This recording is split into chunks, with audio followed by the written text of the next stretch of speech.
हरे कृष्णा। पौष माह में कृष्ण पक्ष में आने वाली एकादशी को सफला एकादशी के नाम से जाना जाता है। इस बार सफला एकादशी 7 जनवरी को है। यह एकादशी वर्ष 2024 की प्रथम एकादशी है। सफला एकादशी के दिन विधि पूर्वक पूजा व्रत करने से साधक को भगवान विष्णु की कृपा प्राप्त होती है और रुके हुए कार्यों में सफलता भी हासिल होती है। साथ ही घर में सुख समृद्धि का वास होता है। सफला एकादशी व्रत कथा पढ़ने का विशेष महत्व है।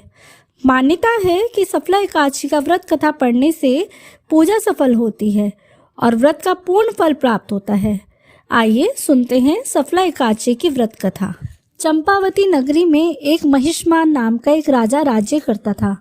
उसके 4 पुत्र थे। उन सब में लुम्पक नाम वाला बड़ा राजपुत्र महापापी था।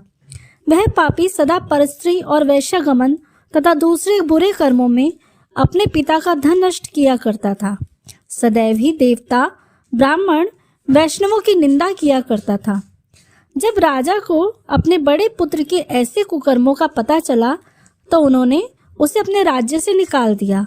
तब वह विचारने लगा कि कहाँ जाऊं, क्या करूं।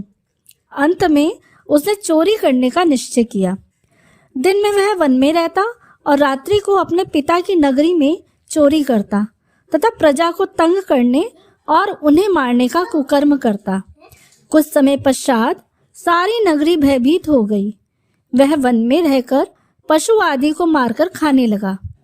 नागरिक और राज्य के कर्मचारी उसे पकड़ लेते किंतु राजा के भय से छोड़ देते। वन में एक अति प्राचीन विशाल पीपल का वृक्ष था। लोग उसकी भगवान के समान पूजा करते थे। उसी वृक्ष के नीचे वह महापापी लुम्पक रहा करता था। इस वन को लोग देवताओं की क्रीड़ा स्थली मानते थे। कुछ समय पश्चात पौष कृष्ण की दशमी के दिन वह वस्त्रहीन होने के कारण शीत के चलते सारी रात्रि सो नहीं सका। उसके हाथ पैर अकड़ गए।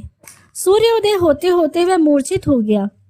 दूसरे दिन एकादशी को मध्याह्न के समय सूर्य की गर्मी पाकर उसकी मूर्छा दूर हो गई। गिरता पड़ता वह भोजन की तलाश में निकला। पशुओं को मारने में वह समर्थ नहीं था, अतः पेड़ों के नीचे गिरे हुए फल उठाकर वापस उसी ही पीपल के वृक्ष के नीचे आ गया। उस समय तक भगवान सूर्य अस्त हो चुके थे। वृक्ष के नीचे फल रखकर कहने लगा, हे भगवान, अब आपके ही अर्पण है ये फल, आप ही तृप्त हो जाइए। उस रात्रि को दुख के कारण रात्रि को नींद भी नहीं आई।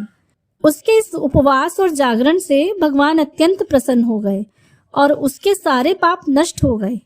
दूसरे दिन प्रातः एक अति सुंदर घोड़ा अनेक सुंदर वस्तुओं से सजा हुआ उसके सामने आकर खड़ा हो गया।